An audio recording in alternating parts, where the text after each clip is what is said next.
Assalamualaikum warahmatullahi wabarakatuh. Hai semua, perkenalkan nama saya Nanda Meilia Andini, NIM 2619102. Saya berasal dari kelompok 6 Ilmu Mantik C. Kali ini saya tidak sendirian karena ditemani oleh 3 rekan saya, yaitu Khairul Razikin, Nailil Mufrodah, dan Eva Maksumatul Fitroh. Pada kesempatan kali ini, kami akan menjelaskan tentang apa itu tasawur. Oleh karena itu, simak video berikut ya.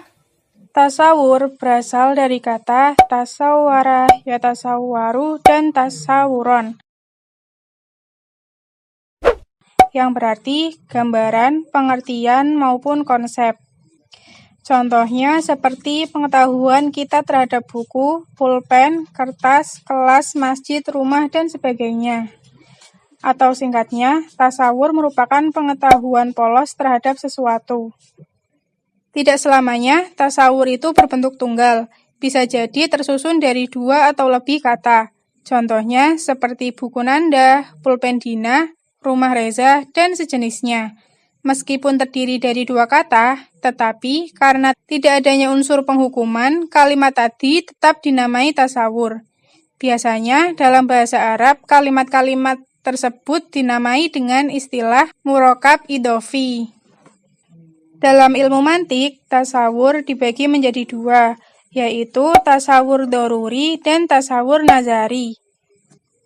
Tasawur doruri merupakan gambaran yang dapat diperlihatkan atau dirasakan secara jelas tanpa memerlukan penalaran. Contohnya, ketika kamu merasa haus, perlukah kita pergi ke perpustakaan atau mencari di internet bagaimana rasa haus itu? Tentu saja tidak. Meskipun tanpa adanya penalaran, kita otomatis akan mengetahui jika hal tersebut merupakan rasa haus. Kemudian yang kedua yaitu tasawur nazari. Kebalikan dari tasawur doruri, tasawur nazari merupakan gambaran yang memerlukan penalaran untuk dapat melihat maupun merasakannya. Contoh, gambaran mengenai hal-hal gaib seperti malaikat, jin, ruh, dan sebagainya. Ketika kita menyebut kata malaikat, biasanya akan muncul definisi bermacam-macam, seperti makhluk bersayap, berwarna putih, memancarkan cahaya, dan sejenisnya. Di dalam tasawur, terdapat mafhum dan masodak. Lantas, apa sih pengertian dari mafhum dan masodak itu? Jadi, mafhum adalah wadah bagi makna, konsep, maupun gambaran. Mafhum adalah sebuah objek yang artinya adalah setiap gambaran yang ada dalam benak. Ketika dalam benak kita tergambar gambaran dari bunga, hujan, matahari, bulan, air, dan sebagainya, pada hakikatnya hal tersebut dapat terwujud di dalam benak kita karena adanya pengetahuan. Sedangkan masodak merupakan sesuatu yang cocok atau dapat diterapkan dengan mafhum, seperti Muhammad dan Ali, yang merupakan masodak dari mafhum manusia. Dengan kata lain, tasawur menceritakan mafhum dan mafhum menceritakan masodak. Perlawanan kata-kata atau takabul alfad. Takabul ialah 2 lafadz yang tak dapat berkumpul dalam satu barang dan dalam satu waktu yang bersamaan. Takabul alfad dibagi menjadi 3. Yang pertama takabul al-salb wa al-ijab atau positif dan negatif. Contoh dari takabul ini yaitu manusia bukan manusia, genap tidak genap, serta ganjil tidak ganjil. Nah, berdasarkan contoh tersebut, maka tidak dapat dikatakan sesuatu itu manusia dan bukan manusia dalam waktu yang bersamaan. Demikian pula tidak akan terlepas dari salah satunya. Yang kedua yaitu takabul al-dihad al-didain atau kontraris. Contoh dari takabul ini yaitu hitam dan putih, panas dan sejuk, duduk dan berdiri, panjang dan pendek, dan lain-lain. Dari contoh-contoh tersebut, jelaslah bahwa hitam dan putih tidak mungkin berkumpul dalam satu barang dan dalam satu waktu, tetapi bisa lenyap kedua-duanya dalam satu waktu karena adanya keadaan yang lain. Nah, yang ketiga yaitu takabul al-mutad dayyifain atau relative term. Contoh dari takabul ini suami dan istri, bapak dan anak, guru dan murid. Dari contoh-contoh tersebut tampaklah bahwa suami tidak mungkin ada menurut akal tanpa istri. Guru tidak mungkin ada kalau tidak ada murid.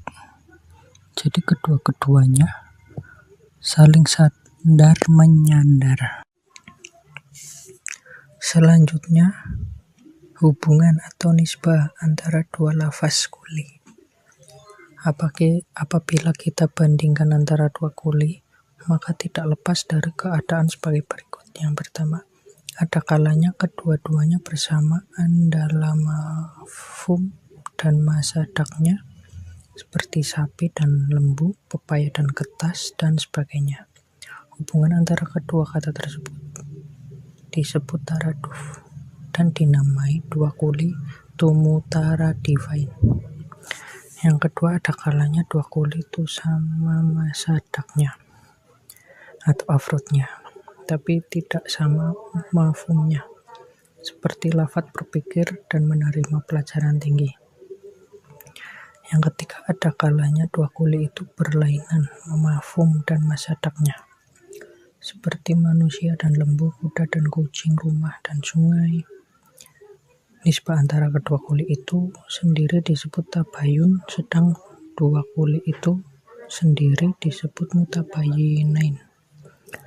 Yang keempat, ada kalanya masadak salah satu dari dua kuli itu lebih besar atau mutlak daripada kuli yang satunya, maka kuli yang pertama meliputi afrad kuli yang kedua.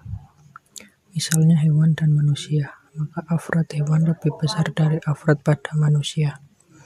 Ada kalanya yang terakhir, ada kalanya sebagian yang terkandung oleh salah satu dari dua kuli itu sama dengan sebagian afrad yang terkandung dari kuli yang kedua, dan masing-masing kuli selain dari itu sesuai dengan afrad yang tidak sesuai atas afrad kuli yang satunya. Misalnya dinding dan putih, kedua kuli itu dapat bersesuaian dengan dinding yang putih warnanya, dan dapatlah sesuai dinding itu, tapi putih tak sesuai apabila pada dinding tidak putih warnanya, seperti hijau, biru, dan sebagainya. Zati dan aradi. Apa itu kuli zati? Kuli zati yaitu mafhum atau konsep yang menjadi penyusun substansi bagi al-ifrad. Contohnya yaitu seperti manusia, hewan, dan natuk. Lantas, apa itu kuli aradi? Kuli aradi adalah mafhum yang bukan merupakan penyusun substansi bagi afrad dan misdak darinya.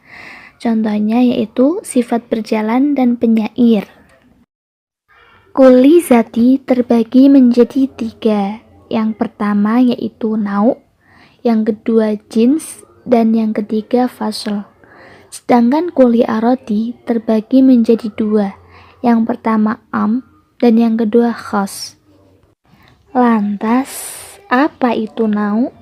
Nau' bisa disebut dengan spesies, yaitu mafhum kuli atau konsep universal yang menjelaskan keseluruhan zat atau substansi dan hakikat sesuatu.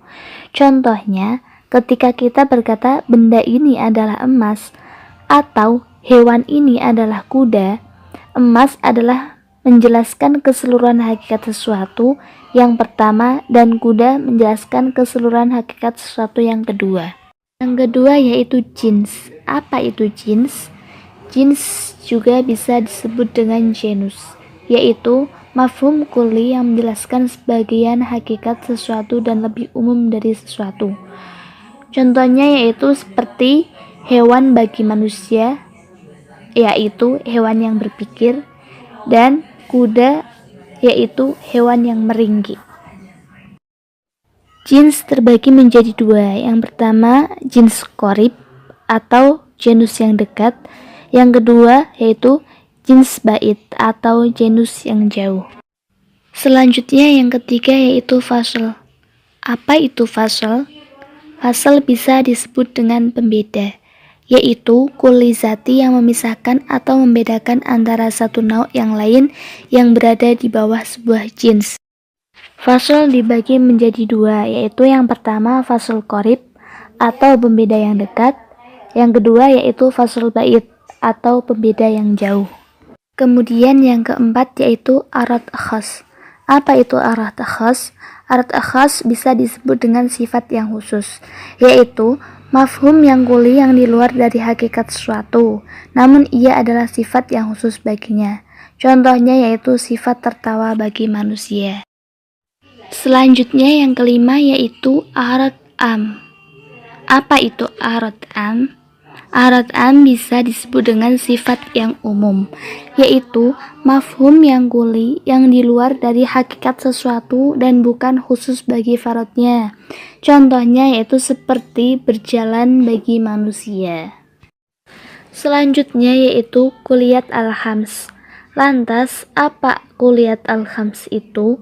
Kulliyat al-khams merupakan pengembangan dari konsep maqasid al-Juwaini, al-daruriyat, al-hajiyat, dan al-tahsiniyat. Kulliyat al-khams dirinci dalam 5 hal, yaitu yang pertama, al-din disebut dengan agama. Secara etimologi, al-din memiliki banyak arti, diantaranya yaitu kekuatan, pemaksaan, kemuliaan, ketaatan, dan kepatuhan.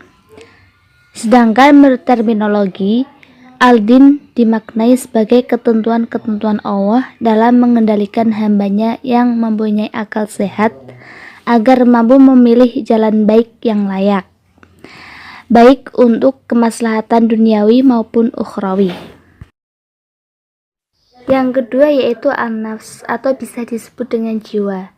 Nafs mempunyai banyak arti, di antara lain yaitu jiwa, roh, diri manusia, hakikat sesuatu, darah, saudara, kepunyaan, kegaiban, ukuran samakan kulit, jasad, kedekatan, zat, mata, kebesaran, dan perhatian.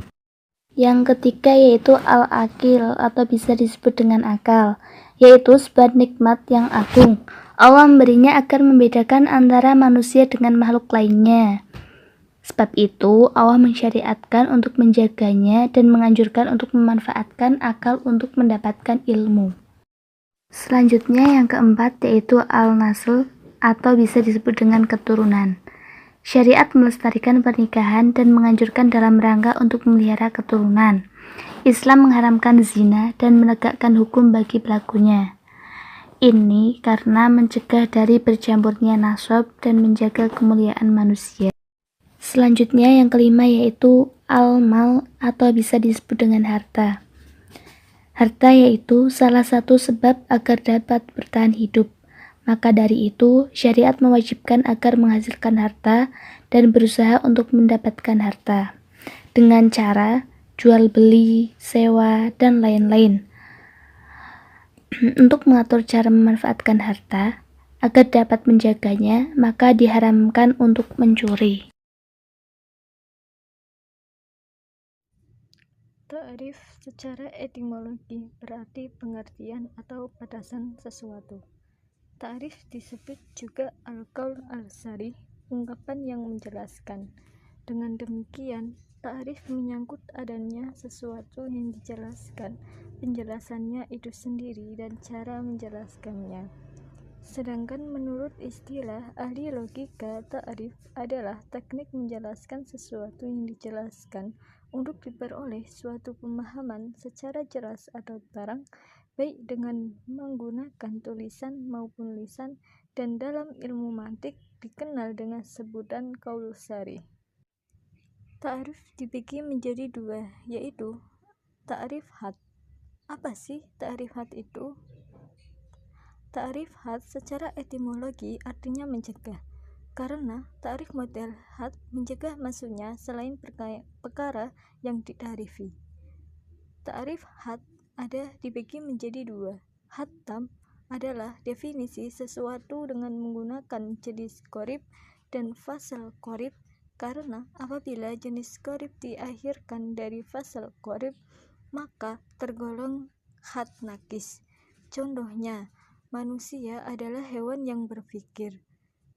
Yang kedua yaitu ta'rif had naqis adalah mendefinisikan sesuatu dengan menggunakan jenis bait dan fasal qorib atau hanya jenis qorib disebut dengan naqis karena ada sebagian perkara yang keluar dari had di mana had ini dianggap merupakan salah satu cacat dalam sebuah had.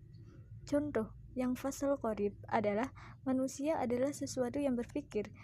Contoh yang jenis bait dan fasal qorib adalah manusia adalah materi yang berpikir.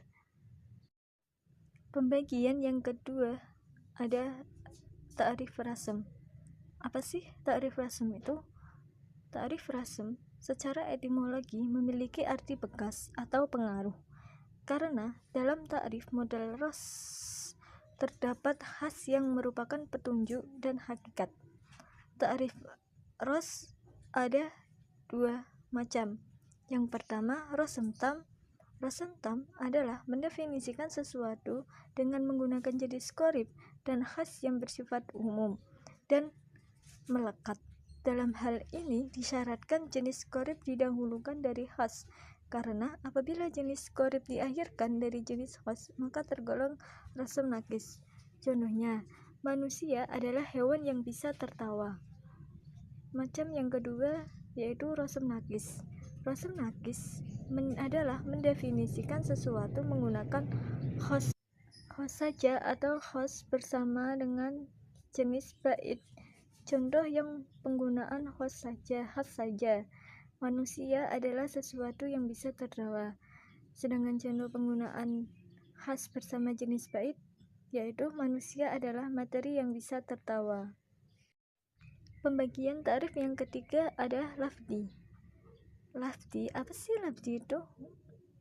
Lafzi adalah mendefinisikan sebuah lafaz menggunakan lafaz lain yang semakna dan menurut pendengar dianggap lebih kenal atau suatu mu'araf yang didefinisikan dengan menggunakan kata muradif atau sinonim yang lebih jelas dari mu'araf. Contohnya, menjelaskan pengertian rumah dengan kata griyo, menjelaskan pengertian lautan dengan kata bahtera, menjelaskan pengertian patun dengan kata arja. Syarat-syarat ta'rif. Syarat-syarat ta'rif dibagi menjadi 5. Yang pertama, ta'rif harus jami' makni. Dalam mantik, jami' berarti mengumpulkan semua satuan yang ditarifkan ke dalam ta'rif. Sedangkan mani adalah melarang masuk segala satuan hakikat lain dari yang ditakrifkan ke dalam takrif tersebut. Syarat yang kedua, takrif harus lebih jelas dari yang ditakrifkan. Syarat yang ketiga, takrif harus sama pengertiannya dengan yang ditakrifkan. Syarat yang keempat, takrif tidak berputar-putar. Maksudnya, jangan sampai terjadi takrif dijelaskan oleh yang ditakrifi. Yang terakhir, ta'rif bebas dari penggunaan kata majazi dan kata yang mengandung banyak makna. Sekian dan terima kasih. Wassalamualaikum warahmatullahi wabarakatuh.